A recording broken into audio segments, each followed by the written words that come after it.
Good evening, lovely tubers. White Mexican back again for a deck profile slash deck update. This is going to be, of course, for my Kashtira build. I'm going to quickly go over the... I don't know who's familiar with my videos or not, so I'm going to start with the turbo through of the deck profile, and then I'm going to get into the matchups and details. There was 2 tournaments that I'm going to be covering in this video with this build, and then we'll go over prize supports and rankings and all that stuff at the very end. So one thing I do have to mention, so the tournament that I played on Sunday, there was 1 card change. Instead of 3 prosperities, I was doing 2 prosperity and 1 talents. For the Monday tournament that I played tonight, which I'm recording this video on, Monday night, I switched back. I took the talents out and I switched back to what it is right now, which is 3 prosperity. So the prosperity got swapped for the talents. That was the only thing that I changed from Sunday's tournament to Monday's tournament, just so you guys are aware. So this is going to be, it's already set up for that change that's already made anyway, so if that makes sense. So main deck monsters: 1 Ogre, 1 Scareclaw, 3 Shifter, 3 Ash, 3 Riseheart, 3 Fenrir, and 3 Unicorn.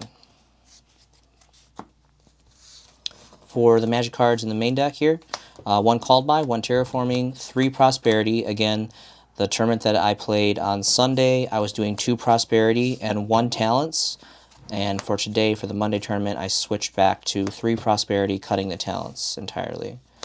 3 Dark Hole, 3 Cosmic, 3 Dimensional Fissure, 3 Birth, 3 Theosis, and 3 Planet. That is the 40 card main deck. For the extra deck, 1 Baron, 1 Little Knight, 1 BLS Link, 1 Typhon, 2 Big Eye, 3 Red Eyes Flare Metal Dragon, 3 Dark Arm Dragon of Annihilation, and 3 Shang. For the side deck, 1 Rivalry of the Warlords, 1 Dark Bribe, 2 Shadow Imprisoning Mirrors, 3 Mind Over Matter, really, really crazy, amazing. If you guys don't know about this card, it's highly underrated for Kashtira. All Kashtira monsters are psychic besides Riseheart being a warrior, and this is essentially the same thing as Solemn Judgment, but instead of paying your half of your life points, you just tribute a psychic monster on your field. And you don't lose in time because you're not paying 4,000 life points.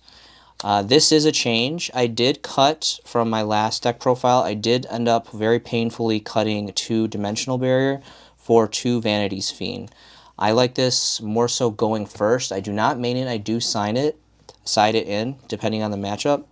But I like it more so going first. So if I lose game 1, I side it in because I know I'm going to go first. Or if it's game 3 and it's time for me to go first, this is more so like these cards. All these cards are going first cards. These Floodgates, the Shadow Imprisoning Mirrors, the Rivalry of the Warlords, those are going to be your Floodgates going first to choke out your opponent. Then you have the Dark Bribe and the Mind Over Matters to protect against Harpy's Feather Duster, against Evenly Matched, maybe a Dark Hole, maybe Regeki, maybe even a Dark Ruler No More, primarily for Harpy's Feather Duster and Evenly Matched. Evenly Matched and Harpy's Feather Duster, Zeus as well, are just completely blowout cards that just wreck this deck. Maybe even a Nib, but I personally am not really concerned with Nib because I play around it. I little to almost never summon more than 4 monsters per turn specifically for that reason. So these are your going first side options with the 2 Vanities. Vanities can be a going second card, but I just think it's a lot stronger going first because this is a really good chokeout card. It's very vulnerable to stuff like the Runic Engine. The Runic Engine has a lot of spot removal, so I don't think it's very good against a Runic Engine. It's also very pliable to Imperm as well. Most players are running Trip Imperm in their main, so that's something just to be aware of when you run Vanities. Also, be really, really careful. Vanities is a dark if you're playing the same cards that I'm playing, so it does conflict with Shadow Imprisoning Mirror because it would essentially negate that effect. Well, actually, technically it wouldn't, because I just realized that you can actually use both of these, because Shadow Imprisoning only stops activated effects. Negate all dark monster effects activated on the field. So Shadow Imprisoning only stops, which reminds me, this is something I got to go through. It's really important. So I actually just realized this making this, so I apologize. It's kind of crazy, but you can combo these, so you can still stop special summoning with Shadow Imprisoning on the mirror, because this only stops activated effects, not blanket, flingering, floating effects. Just the same as if you have Red Eye's Flare Metal Dragon, you can still burn your opponent under Shadow Imprisoning Mirror, because the burn effect is, again, a lingering blanket floating effect. It does not activate, just how Shangira's protection effect does not activate. It's just a blanket lingering floating effect. So you can actually use both Vanities and Red Eyes under Shadow Imprisoning Mirror, which is, I just kind of thought about that with the Vanities, but I knew that about Flare, so that's why I bumped up Flare to 3, and I fixed my playset. I have my 3 first ghosts now, so it feels nice to have that rarity upgraded. Anyway, so yeah, so it actually doesn't conflict against Shadow Imprisoning. However, what it does conflict with, again, if you guys are using the same sides as I am, is Rivalry, because Vanity's Fiend, of course, is a Fiend. And all your other monsters besides Rise Heart are going to be psychic. So just be very, very careful. These do conflict, but you're okay with the Shadow Imprisoning Mirrors, if you decide to opt to play those. So those are going to be your going first side options. Your going second options are going to be 3 evenly matched and 3 Lava Golem. There isn't a single deck, little to no decks I don't proc a playset for going second. These are the kings of going second. I have nothing but praise for this lineup. It's so good. These 6 slots almost exclusively get filled with triple Lava Golem and evenly matched. Like these are just completely blowout cards. Sometimes I'll even use Lava Golem going first.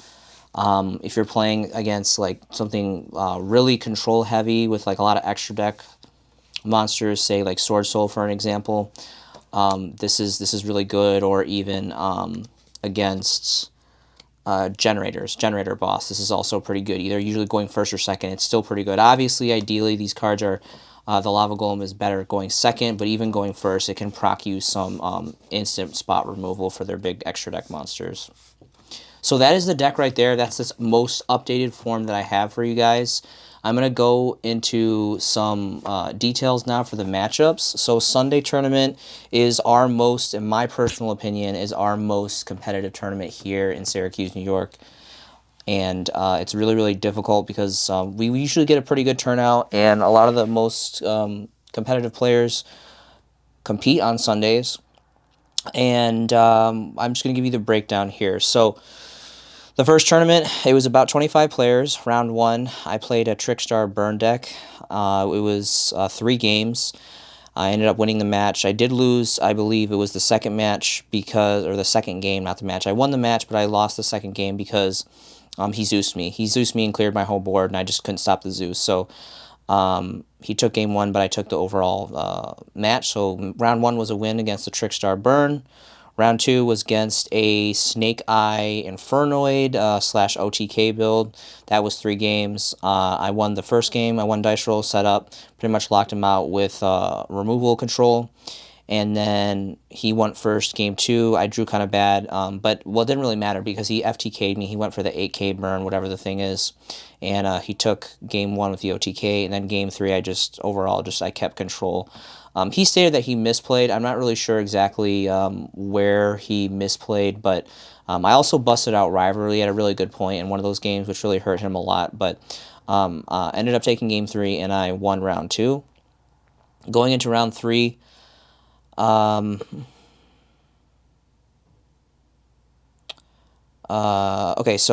into round 3, I played against Dinosaurs. It was a pretty pure variant, old school dinosaurs, Conductor Tyranno and all that stuff. It was 2 games, and I just won flat out. Interesting about this player, he's done this a couple times during our matchups. I usually win game 1, and then he plays a lot of going second cards, so he'll like force me to go second, which is really, really risky because if he doesn't get his going second cards, like I have removal control, I play triple Fisher, I play triple Shifter, and those completely just like lock down his deck.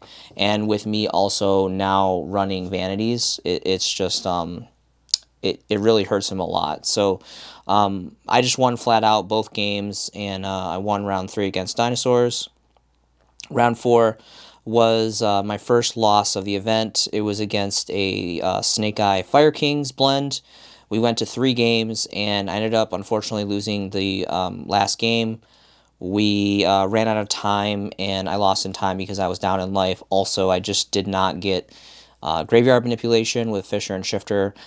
Realistically, with this type of deck, like ideally, you should be winning. You know, Snake Eyes or Snake Eye Fire King or just pure Snake Eye is just very, very predominant. It's a very, very heavy deck in the meta, and with with your graveyard control, with all the removal and the banishing, you should be able to win as long as you're getting into those cards. Like there's no reason for you to lose to Snake Eyes again, unless they are doing like the OTK, or and you lose the dice roll, they do the OTK.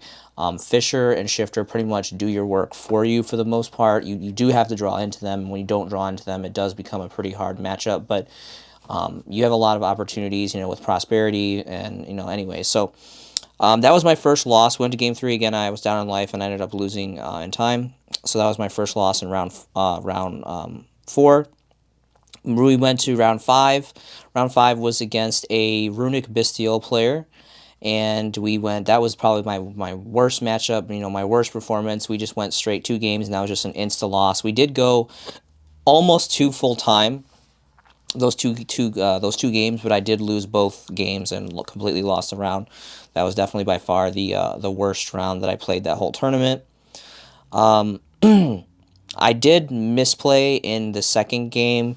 He had one of the Runic quick plays that does destruction, whatever one that destroys a card, and I had a cosmic set, and what I should have done is I should have cosmiced away the spot removal and then dropped my unicorn and then just went off to pro full combo. But I misplayed. I summoned my unicorn before removing his back row, and then he procced his back row, blew up my unicorn before I had anything to react to, and I basically lost because of that, at least for the game 2. But very good player. I pretty much just outright lost that match. It was really, really bad match for me personally. So going X2 out of 5 rounds, I was able to earn to move on to top 8, and we went into the top 8 game, and I played a tier element, which, again, with Fisher and Shifter, it was, very good matchup for me. I was very fortunate to go against tier elements, and I believe I did win the dice roll as well and opened, Fisher right away. So it was really good. I did misplay in game 2. I was going second, obviously, game 2, and I did. He had pretty much full board without any negation, and I went into I rushed evenly match and cleared his board with evenly match. Well, I did have a golem, and I don't really remember what happened, but I kind of messed up because then I ended up having drawing into 2 golems. I had opened 1 golem, and then I drew into another one, and basically I cleared his whole board with evenly. But and I think I even got into a Fisher, but I literally had no monsters, and he just kept on attacking me with the 1/2Z monsters that he had, and I ended up just flat out losing game 2. And then game 3. Game 3, I did get evenly matched. I did open with, I didn't open with protection. I didn't open up with the Dark Bribes or the Mind Over Matters to defend against the evenly match. So I probably set up my whole board, hoping he didn't evenly match me. He drew into the evenly match. He evenly matched me, cleared my whole field, except for the Fisher. I kept the Fisher, and that really just, locked him and deadlocked him. He couldn't, push on past the evenly. So he got a big plus with the evenly, but it wasn't enough because I kept my Fisher. And then that Fisher it held through. I was able to survive that turn through evenly, and I had unicorn, and I basically went full combo, and I summoned, I think, 3 or 4 bodies, and I was able to attack, immediately and kill him with over 8k damage after that turn. So that got me to my first ever. I had never gotten to top 4 before. Usually I get knocked out the first round of top 8, but I moved on to top 4. And I played against one of my really good buddies who was playing as Snake Eyes build, pure Snake Eyes. And that went to 3 games. Um, I didn't open really good. I don't remember if I won or lost game one, but I took one of the games, game one or game. I won one of the games. We did go to 3 games, and then I know in game 3 I was going first, and again, Kashtira, specifically this type of control Kashtira, has a really good matchup and should win against Snake Eye. It's just a matter if you get into your Fisher and your Shifter and you keep control of the board to just restrict them and take away their graveyard. Unfortunately, I didn't get any removal, no Fisher, no Shifter, and I bricked super hard. It was so bad. I got like a Dark Bribe, a Cosmic, a Dark Hole, and I think a Theosis or something like that. It was just like the trashiest trash of all trash ever. And essentially, he had full access, and that deck, if you give it full access, it's gonna proc off really hard. Completely smoked me game 3, and yeah, it was a really hard brick. So ended up losing, and then I don't know if I got 3rd place or 4th place because again, all the points don't tally until the very end, and after I lost in top 4, I left shortly after that. But I either got 3rd or 4th place, and that was again out of I believe about 25 players. So that was the first time that I did that. Again, Sundays are really competitive for us, really difficult. So that worked out to be cool the first time that I got that far, specifically with that tournament. And then we went to the Monday tournament today. Monday tournament is back. Monday and Wednesdays are always very small, very humble. Today was only an 8-man, 8-player tournament. There was 3 rounds. My round 1, I faced the same dinosaur player that I played on Sunday, and I just won flat out both games, just pretty much annihilated him. And I got really lucky, though. Really good player, knows his deck very well. I opened Shifter both games. I think that, I don't remember who won the dice roll, but I proc Shifter both games turn 1, so that really slowed him down because they really need their graveyard. And then in game 2, he did the same thing. He made me go first game 2, and I sided in Vanity's Fiend. So essentially, I shifted, and we were under Shifter because I opened Shifter twice, both games turn 1, and then I procced off Vanities, and under Shifter and Vanities he just was completely like double locked in. I won that match flat out. Round 2 was against Voiceless Voice. It's a new deck that came out of Phantom Nightmare. I had heard about it, and I heard it's really good. Of course, I'd heard, about Low, and, all these crazy ritual, cards and stuff, but I didn't really know. I had no idea, like, absolutely no knowledge, and it just goes to show, like, how powerful it is to know your deck, and, what a detriment it is to not know your deck and not know the new decks. And anyway, that was a complete flat-out loss. 2 games, just, pretty flat-out loss. Lost both games. I feel like I could have probably taken, at least after playing the first game and seeing how graveyard eccentric it is. The graveyard is very much a utility box for them. I feel like I could have taken, if I would have got my control cards, again, Fisher, Shifter, they're so detrimental to get into right away. I just drew really bad. I didn't necessarily brick, I just did not draw premium, and I didn't get my control cards, so he pretty much just swept right through me. Really good learning experience, though. It was against one of my really good buddies here, and really great guys. So it was a really good learning experience to face off to that deck for the first time.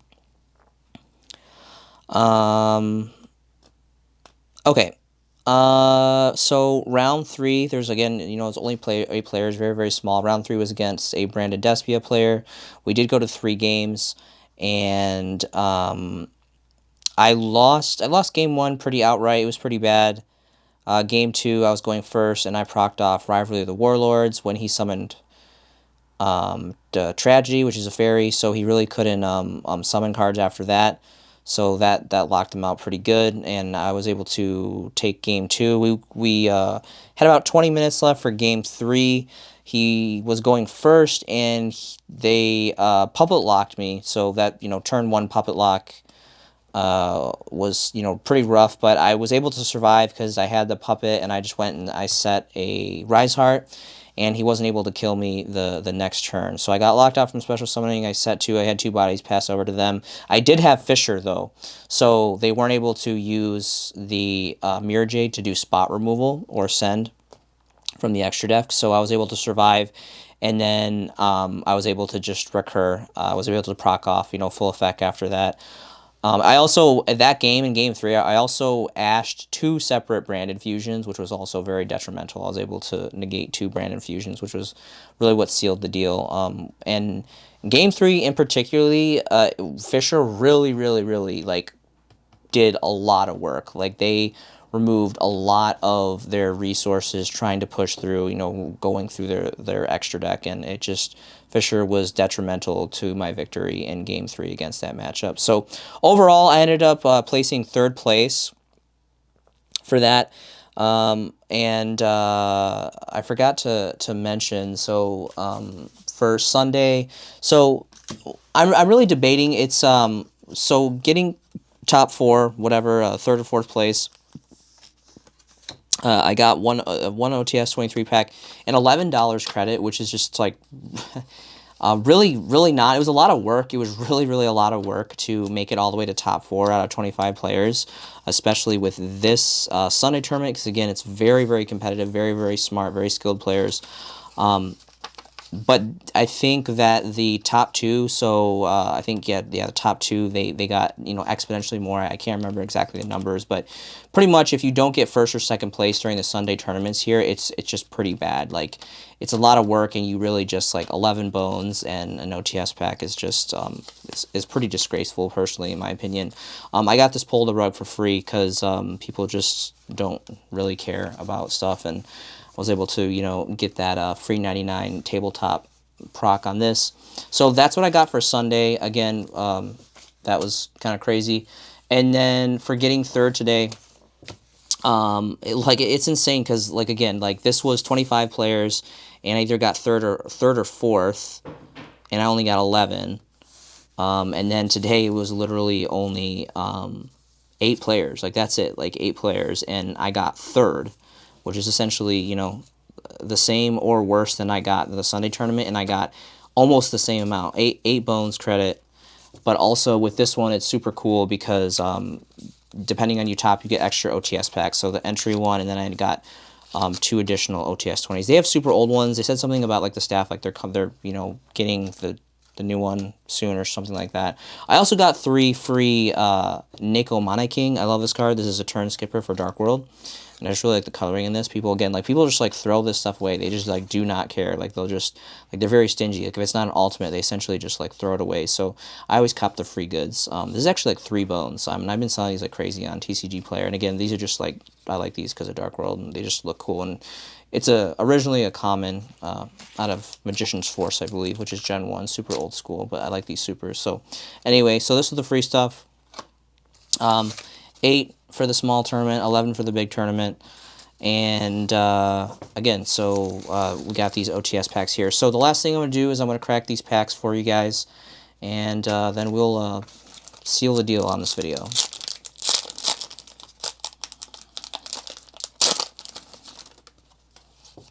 So we got a Beaver. All right, cool. So I'm going to, you know, I actually like this card too. This card used to be expensive for, like, the longest time. The Swamp. You know, I'm a big time Sprite lover, so it's pretty cool to get a Beaver.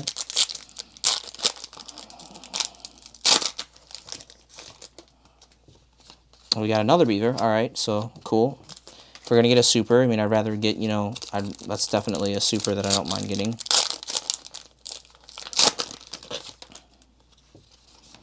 We got another King, which is pretty cool. And then we got this other stuff that I'm not so much of a fan. And for the 23,